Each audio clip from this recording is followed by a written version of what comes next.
Nguvu ya maneno, nguvu ya maneno yanayotoka kinywani mwako. Kwa hiyo ambao unaandika, kichwa cha somo ni nguvu ya maneno yanayotoka kinywani mwako. Nguvu ya maneno yanayotoka kinywani mwako. Maneno au matamko, usemi, kwa lugha nyingine ukiri. Kwa hivyo napozungumzia nguvu ya maneno yanayotoka kinywani mwako, ni yale matamko, ni ule ukiri ambao wewe unakiri mbele za Bwana, ambao wewe unakiri mbele za watu, yale ambayo unayatamka. Aidha unamtamkia mtu au unajitamkia mwenyewe, unatamkia watoto wako, unatamkia kanisa lako, unatamkia huduma yako mwenyewe. Hayo maneno yana nguvu. Bwana Yesu asifiwe sana. Amen. Kila neno analolisema mwanadamu lina nguvu nyuma yake. Bwana tusaidie sana. Katika utangulizi wa somo hili, nataka nikueleze mambo matatu ya muhimu kuyajua kabla tujaendelea. Mambo matatu ya muhimu sana kuyaelewa kabla tujaendelea sana na somo letu.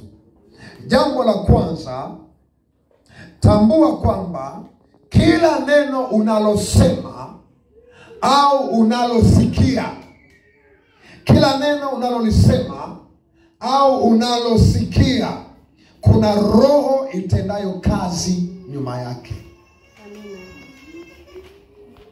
Kila neno unalosema, kila neno unalosikia, kila neno linalotoka katika kinywa chako au katika kinywa cha mwanadamu, huwa kuna roho itendayo kazi nyuma ya hilo neno.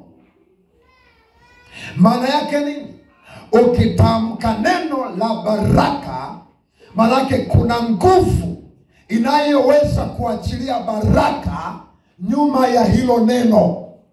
Vivyo hivyo, unapotamka laana, kuna roho inayoachilia nguvu ya kusababisha hizo laana zimpate huyo anayetamkiwa laana. Haleluya. Kwa hiyo kama unajitamkia mwenyewe au unatamkia watoto au unatamkia ndoa yako au unatamkia biashara yako maneno fulani, yawe ni mazuri au yawe ni mabaya, basi elewa nyuma ya hayo maneno kuna roho inayotenda kazi. Sasa inaweza ikawa ni roho ya shetani kulingana na yale unayoyasema, au inawezekana ikawa ni roho ya Mungu kulingana na yale unayoyasema. Kwa maana hiyo, kila neno unalolisema ujue kabisa litatokea. Kwa nini? Kuna roho inayoachilia msukumo wa hilo jambo unalolisema lipate kutokea. Bwana asifiwe. Bwana asifiwe. Lakini jambo la pili, elewa kwamba neno linaumba. Neno linaumba. Neno linaumba. Kumbuka, Mungu aliumba kwa neno. Kila alichosema Mungu kikawa kama alivyosema. Biblia inasema, ninyi miungu na wana wa aliye juu. Bwana asifiwe sana. Kwa hiyo sisi, kwa kuwa tuna uungu ndani yetu, tuna mamlaka ya kiungu ndani yetu, tuna roho wa Mungu ndani yetu, kile unachosema lazima kitokee kwa sababu maneno yanaumba. Bwana asifiwe. Amen. Jamani, Yesu atusaidie. Amen. Kwa hiyo ni vizuri kuchunga sana kile unachokisema, kwa sababu hakuna neno linalokwenda bure. Hakuna neno linalokwenda bure. Kila neno linazaa matunda. Kinywa chako kinaumba. Bwana tusaidie sana. Ndio maana maandiko yanatahadharisha. Ukisoma Biblia inatahadharisha sana kuhusu kuongea, kusema, kukiri mambo fulani. Ndio maana Paulo akasema usikiri madhaifu, usikiri unyonge, bali kiri ushindi, kiri mafanikio. Bwana asifiwe sana. Kwa nini? Kile unachonena, kile unachokiri, kile unachojitangazia lazima kitokee. Kwa nini? Kinywa kinaumba, neno linaumba. Mungu aliumba kwa neno. Vitu vyote unavyoviona na usivyoviona viliumbwa kwa neno. Kwa hiyo iko nguvu katika neno. Bwana asifiwe. Bwana asifiwe. Kwa natamani uelewe mambo haya, kwamba kinywa chako au maneno yako yanaweza kuumba jambo. Lakini jambo la tatu ambalo natamani ulielewe kabla tujaendelea sana, usiwe mwepesi kuongea mambo manyonge na kujitamkia mabaya au kuwatamkia wengine mabaya. Narudia tena. Usiwe mwepesi kuongea mambo manyonge.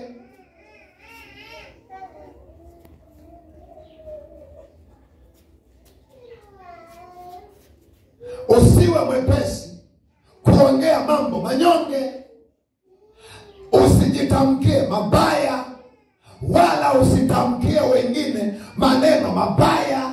Kwa nini? Yale unayotamka, yale unayosema, yale unayojinenea mabaya na unayonenea wengine, uwe na uhakika yatatokea.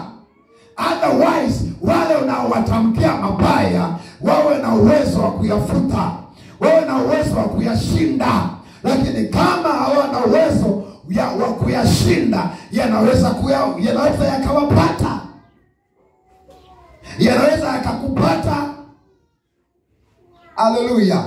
Amen. Manake unapomtamkia mwanao maneno mabaya, mwanangu huyu hana akili kabisa, huyu hana akili kabisa, huyu hana akili kabisa, mtamkia huyu kwa mwisho siku zote hana lolote huyu, karithi kwa babu yake, huu utundu huu haribifu, haya maisha haya karithi kule. Wewe futa, anza naye mwanzo mpya. Tamkie mema, tamkie baraka, tamkie ushindi, tamkie kustawi, tamkie habari njema. Mwambie mwanangu, mwaka ni wa habari njema, hakutakuwa na sifuri tena. Ndivyo itakavyokuwa. Lakini unapoendelea kutangaza mabaya kwa ajili yako na wengine, manake unagongea muhuri kazi ya shetani iendelee kwenye maisha ya watu hao. Mungu atusaidie sana. Amen. Jamani, haleluya. Amina. Kwa hiyo mambo haya matatu ni ya muhimu kuelewa. Jambo la kwanza nimesema, kila unalolisema na unalolisikia lina roho nyuma yake inayotenda kazi. Lakini namba mbili nimekuambia, neno linaumba. Mungu aliumba kwa neno. Vitu vyote vinavyoonekana na visivyoonekana vimeumbwa kwa neno. Lakini jambo la tatu, usiwe mwepesi kuongea mabaya, kujitamkia mabaya au kuwanenea wengine maneno mabaya. Jina la Bwana Yesu libarikiwe sana. Haleluya. Nataka tukaangalie mambo yanayosababishwa na tamko au neno. Mambo yanayosababishwa na tamko au neno la kinywa chako. Nimetangulia kusema kila neno ambalo unazungumza lina roho nyuma yake. Kwa lazima lilete matokeo, lazima litokelezee kulingana na kile ambacho unakiri, kulingana na kile ambacho unatangaza.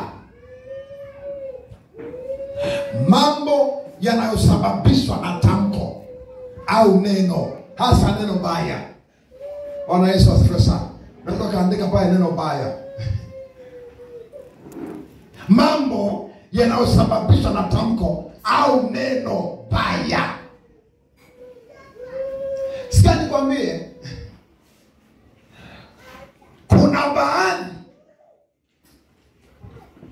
kuna baadhi ya watu ambao leo hii wanaishi maneno waliojitamkia wenyewe huko nyuma. Leo kuna watu ambao wanaishi maisha kwa maneno waliotamkiwa na watu. Yaani maisha unayoishi leo ni maneno uliyotamka jana. Maisha unayoishi leo ni maneno uliyotamkiwa jana. Maisha unayoishi leo ni maisha ambayo yalishatamkwa na watu fulani kule nyuma. Kwa hiyo kuna nguvu inayotenda kazi nyuma ya maneno. Bwana asifiwe sana. Haleluya. Maana yake unaweza kujikuta mambo yako hayaendi kwa sababu kuna maneno aidha ulitamka mwenyewe au ulitamkiwa na watu fulani. Inawezekana leo unafanikiwa kwa sababu ya maneno au uliokiri mwenyewe siku zilizopita au waliotamka watu kwa ajili yako. Yote ni matokeo ya maneno. Bwana tusaidie. Amen. Bwana tusaidie sana.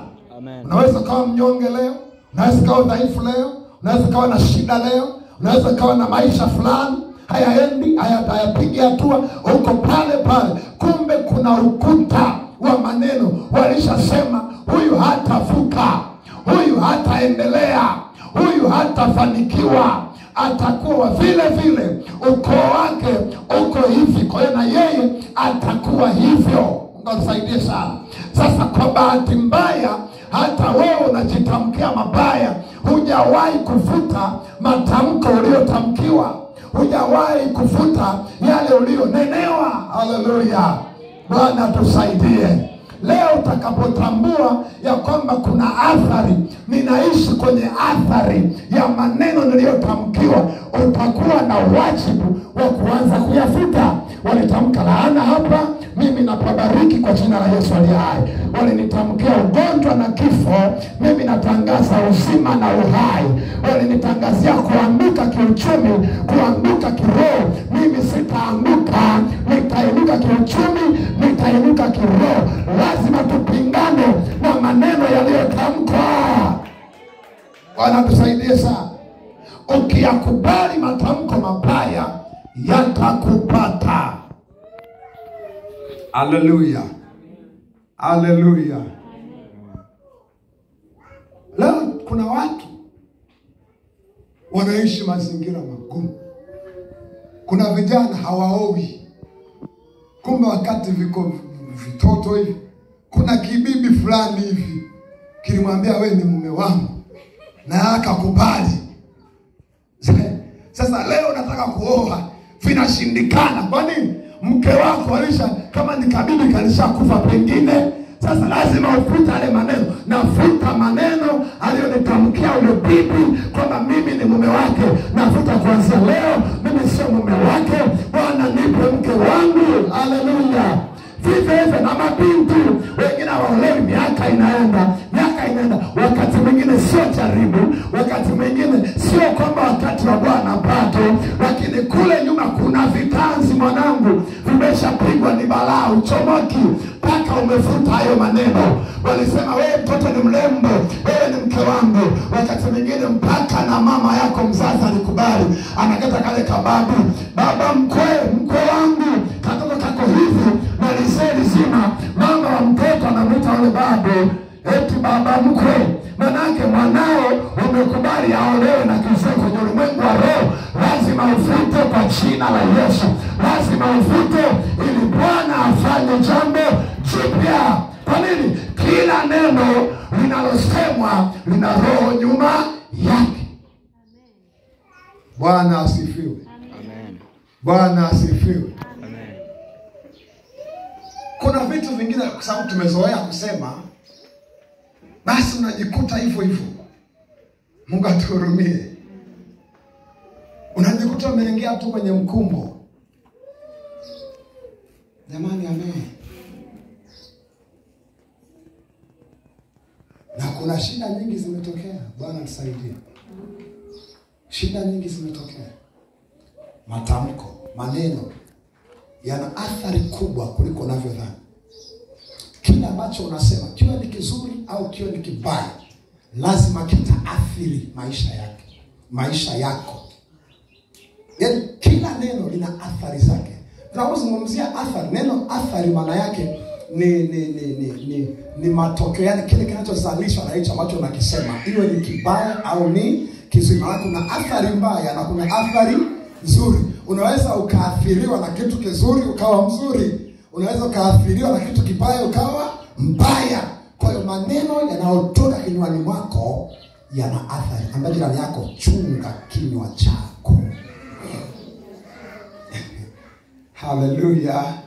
Wangapi wananielewa? Nguvu ya maneno yanayotoka kwenye kinywa chako. Kuna wakati unavunja laana au unavunjiwa laana na hazivunjiki. Kwa nini? Laana hiyo uliweka wewe mwenyewe. Sasa wewe unabaki unavunja laana za mababa, laana za mabibi, laana za mashangazi, laana za waganga. Laana, kumbuka na laana ulizojirani wewe. Bwana asifiwe. Ukizikumbuka hivyo pia vunja, pia haribu. Hebu kumbuka ni nini ambacho unakizungumza kwenye maisha yako, kwenye biashara yako, kwenye ndoa yako, maisha yako. Unazungumza nini kwa watoto wako? Unawatamkia nini? Alafu angalia maisha unayoishi leo wakoje. Sio sawa na unachokitamka. Amen. Amen.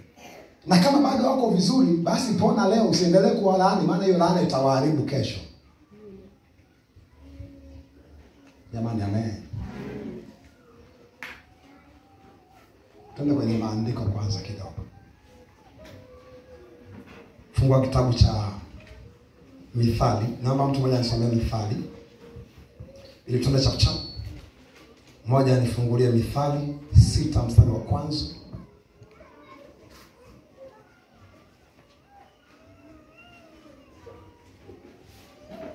Alafu mtu mwingine anifungulie Warumi sura ya 10 mstari wa 9 na wa 10. Mithali 6:1 inasemaje? Mithali 6:1. Nasema, mwanangu, kama umekuwa mthamini wa rafiki yako. Soma mstari wa 2. Basi. Asante. Ni mstari wa 2, sorry. Mstari wa 2. Mithali 6 mstari wa 2. Ndio. Basi umetegwa kwa maneno ya kinywa chako. Umekamatwa kwa maneno ya kinywa chako. Rudia tena huo mstari. Basi umetegwa kwa maneno ya kinywa chako. Umetegwa kwa maneno ya kinywa chako. Umekamatwa kwa maneno ya kinywa chako. Na umekamatwa. Jamani, haleluya. Sisi kama huo mstari unauelewa vizuri. Bible inasema Mithali 6:2, basi umetegwa kwa maneno ya kinywa chako, alafu bii yake umenaswa. Si ndio hivyo? Umekamatwa, umeshikwa kwa maneno ya kinywa chako. Kwa hiyo hakuna mtego unaokuja nje ya maneno yako. Haleluya. Kwa mujibu wa andiko hili, kumbe mitego yote tunayowekewa wakati mwingine inatokana na ukiri wetu, maneno yetu. Tunatamka nini? Tunasema nini? Tunazungumza nini? Ukiri wako ni nini? Hayo nayokiri, tayari mtego unawekwa. Mimi ni fukara, mimi ni masikini. Shetani linachukua hayo maneno, linatengeneza mtego, linachimba shimo kwamba huyu kwa kuwa anakiri yeye mwenyewe, acha yakampate kama anavyokiri. Na mwisho wa siku unanaswa, unashikwa, unakamatwa kutokana na maneno ya kinywa chako. Nataka nikuonyeshe vile ambavyo maneno mabaya unayotamka yanakuletea shida wewe mwenyewe, yanakuletea taabu wewe mwenyewe. Hallelujah. Amen. Jiulize tu, wewe unasema nini? Unakiri nini? Basi umetegwa kwa maneno ya kinywa chako wewe mwenyewe. Maneno yako. Mimi ni wa hivi tu. Mimi sio mtumishi, watumishi wapo bwana. Unaona akina Urasa wale. Unaona akina Saranga hata sio mhubiri. Hao ndio watumishi. Sisi utabaki wa hivyo na wala haitakuja wala utabaki wa tu hivyo. Mungu atusaidie sana. Jamani, haleluya. Amen. Umenaswa, umetegwa kwa maneno ya kinywa chako. Natamani tubadilishwe. Bwana asifiwe sana. Tuanze kukiri mambo tofauti. Tuanze kutamka vitu tofauti. Nisomee Warumi hiyo 9. Warumi 10 mstari wa 9 mpaka wa 10.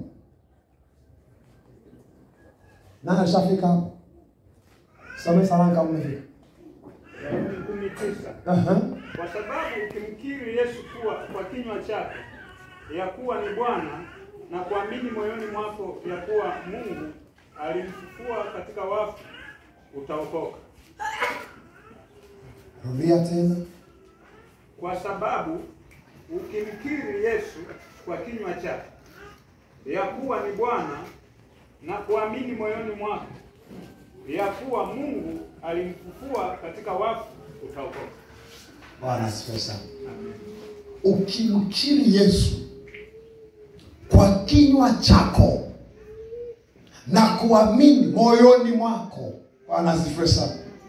Hapo kuna neno kukiri. Wokovu tunaupata kwa kukiri. Haleluya. Yaani haujakiri hauna wokovu. Kwa nini? Kuna roho inayotenda kazi nyuma ya maneno watumishi wa Bwana. Biblia inasema unapokiri kwa kinywa chako na kuamini kwamba Yesu alikufa na Mungu akamfufua kutoka kwa wafu, hapo ndipo unaokoka. Kama hakuna kukiri, hakuna wokovu. Haleluya. Amen. Tusaidie sana. Amen. Lazima ukiri. Lazima ukiri. Lazima useme kuanzia leo nimeokoka. Lazima useme Yesu nakupokea wewe uwe Bwana na Mwokozi wa maisha yangu. Ndio tunasema watoto wadogo hawaokoki. Na kama uko hapa ni kijana ni binti, hujawahi kuokoka, haujaokoka eti kwa sababu unakuja kanisani. Utahesabiwa umeokoka kwa sababu umekubali na umekiri mwenyewe kwa kinywa chako ya kwamba Yesu ni Bwana, ndio unaokoka. Ndio maana tubatizi watoto wadogo hawajaamini, hawajakiri chochote. Watoto hao wapo kanisani, mama sawa wameokoka, baba sawa wameokoka, hawa bado. Wanasifiwe sana. Haleluya. Watafikia umri wao, watahubiriwa, wataamini Injili, wataokoka. Amen. Amen. Huko hapa kijana binti hujaokoka, unataka kuokoka. Sio kama mama ameokoka anaingia kanisani anatumikia Bwana, basi na unafuata tu kivuli hivyo. Ukishakuwa na ufahamu, lazima uiamini Injili. Lazima ukiri kwamba Yesu ni Bwana, ndipo unaokoka. Manake usipokiri hakuna kuokoka. Kwa hiyo maneno ya watumishi wa Bwana yanaweza kusababisha uangamie au uokolewe. Jamani, haleluya. Amen. Bwana asifiwe. Amen. Uliza jirani yako, wewe unakiri nini? Ngoja nikupe mambo yanayosababishwa sasa matatu tu yanakutosha kwa leo. Mambo yanayosababishwa na tamko au neno baya. Jambo la kwanza, neno linaweza kusababisha laana. Yaani maneno yako yanaweza kusababisha laana.